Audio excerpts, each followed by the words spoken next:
హర మహాదేవ శంభో శంకర.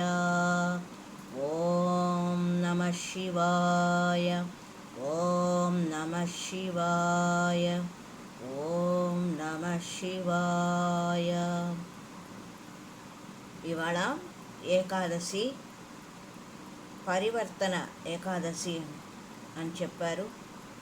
ఈ శుభ సందర్భాన మనము సాయంత్రం పూట శివుని నామస్మరణ చేసుకుందాం. వాటిలో భాగంగా బిల్వ వృక్షం యొక్క విశేషతను తెలుసుకునే ప్రయత్నం చేద్దాం. బిల్వ వృక్షాన్ని మారేడు వృక్షమని కూడా అంటారు. శివునికి పూజ చేసేటప్పుడు ఈ బిల్వ దళాలను సమర్పిస్తారు. బిల్వాష్టకం అనే కూడా ఒక బిల్వాష్టకం అనే పేరుతో శివునికి సంబంధించిన ఒక గీతం కూడా ఉంది. త్రిదళం త్రిగుణాకారం త్రినేత్రం చ త్రియాయుధం త్రిజన్మ పాప సంహారం ఏకబిల్వం శివార్పణం. 3 ఆకులు కలిగిన ఒక దళాన్ని శివునికి సమర్పిస్తే మన యొక్క జన్మల యొక్క పాప దోషాలు తొలగుతాయని ఆ శ్లోకంలో చెప్పబడింది.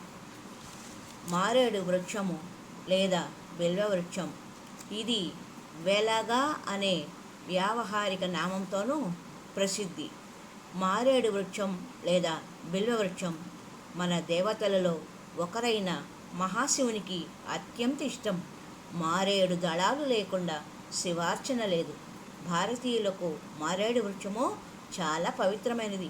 దీని గురించి వేదకాలం నాటి నుంచి తెలుసు. దేవాలయాల్లో ఇది ప్రముఖంగా కనిపిస్తుంది. శివునికి ఇదంటే బహుప్రీతి. మారేడు ఆకులు 3 కలిపి శివుని యొక్క 3 కళ్ళల్లా ఉంటాయి. శివుడు ఈ మారేడు చెట్టు కింద నివాసం ఉంటాడని ప్రతీతి. శివుని బిల్వపత్రాలతో పూజించడం శ్రేష్టం. బిల్వవృక్షము సాక్షాత్తు శివస్వరూపమని దేవతలు భావిస్తారు. శివపురాణంలో బిల్వపత్రం యొక్క మహిమను తెలిపే కథ ఒకటి ఉన్నది. ఒకనాడు శనిదేవుడు శివుని దర్శించుటకై కైలాసమునకు వచ్చి పార్వతీ పరమేశ్వరుని దర్శించి భక్తితో స్తుతించాడు. అంతటా శివుడు శనిదేవుని విధి ధర్మము పరీక్షించకుండా నీవు నన్ను పట్టగలవా అని ప్రశ్నించారు. అందుకు శని మరునాటి సూర్యోదయం నుండి సూర్య అస్తమయం కాలం వరకు శివుని పట్టి ఉంచగలనని విన్నవించాడు. అర్థమైందా అండి? శివుడు శని అందరినీ 7.5 సంవత్సరాలు అర్ధాష్టమ శని, ఏలినాటి శని అని చెప్తుంటారు కదా, 12 సంవత్సరాలు 17 సంవత్సరాలని. ఆ శని యొక్క ప్రభావము శివుని పైన కూడా ఉంటుందా లేదా అని అతను తన యొక్క విధి ధర్మాన్ని సక్రమంగా నెరవేరుస్తున్నాడా లేదా అని శివుడు శనిని పరీక్షింపదలిచి నీవు నన్ను పట్టగలవా అని ప్రశ్నించాడంట శని భగవానుడు. శనీశ్వరుడు ఏం చెప్పాడు? మీరు మిమ్మల్ని రేపటి ఉదయం సూర్యోదయం నుండి సూర్య అస్తమయం లోపల నేను మిమ్మల్ని పట్టుకోగలనని శని శివునితో చెప్పాడట. అంతటా శివుడు మరునాటి ఉషోదయ కాలమున బిల్వవృక్ష రూపము దాల్చి ఆ వృక్షమునందు అగోచరంగా నివసించాడు. మహేశ్వరుని జాడ తెలియక పార్వతీదేవితో సహా దేవతలందరూ ముల్లోకములను గాలించారు. వారెవ్వరికీ ఆ మహేశ్వరుని జాడ కానీ శనిదేవుని జాడ కానీ తెలియలేదు. ఆనాటి సూర్యాస్తమయ సంధ్యకాలం గడిచిన పిదప మహేశ్వరుడు బిల్వవృక్షం నుండి సాకార రూపంగా బయలువెళ్ళినాడు. మరుక్షణమే శనిదేవుడు అచ్చట ప్రత్యక్షమైనాడు. నన్ను పట్టుకోలేకపోయావే అని పరమేశ్వరుడు ప్రశ్నించగా శనిదేవుడు నమస్కరించి నేను చేతనే కదా లోకారాధ్యులైన మీరు ఈ బిల్వవృక్ష రూపంలో ఇందులో దాగి నివసించినారు.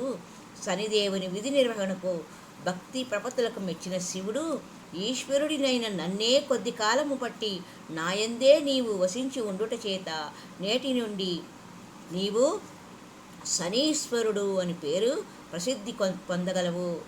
అంతటా శని దోషమున్నవారు ఆ దోష పరిహారార్థము నన్ను బిల్వపత్రములతో పూజించిన దోష నివృత్తి జరుగును. బిల్వపత్ర పూజ చేత శివభక్తులైన వారిని ఈ శనీశ్వరుడు బాధించడు అని అభయమిచ్చింది. బిల్వపత్ర పూజ చేత శివభక్తులైన వారిని శనీశ్వరుడు బాధించుడిని అభయమివ్వగా లక్ష్మీదేవి తపస్సు వలన బిల్వవృక్షము పుట్టినది.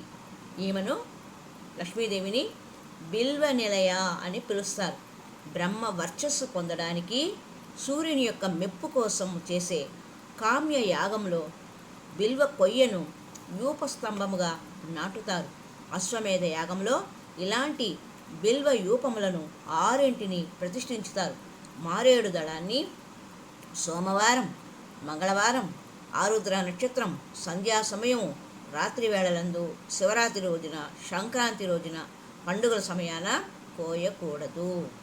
కనుక ఈ దళాలను ముందు రోజు కోసి భద్రపరిచిన దళాలతో పరమశివుని పూజింపవలెను. మారేడు దళము శివార్చనకు పనికి వచ్చే శివుడికి అత్యంత ప్రీతికరమైన పత్రము. ఇది బిల్వవృక్షము లేదా మారేడు వృక్షము యొక్క విశేషత. ఓం నమః శివాయ. సదాశివసమారంభాం శంకరాచార్య మధ్యమాం అస్మదాచార్య పర్యంతాం వందే గురుపరంపరాం. జయ జయ శంకర హర హర శంకర, జయ జయ శంకర హర హర శంకర, జయ జయ శంకర హర హర శంకర. ఓం నమః శివాయ. ఓం నమః శివాయ. ఓం నమః శివాయ. ఓం నమః శివాయ. ఓం నమః శివాయ. ఓం నమః శివాయ. హర హర పార్వతీపతయే శంభో శంకర.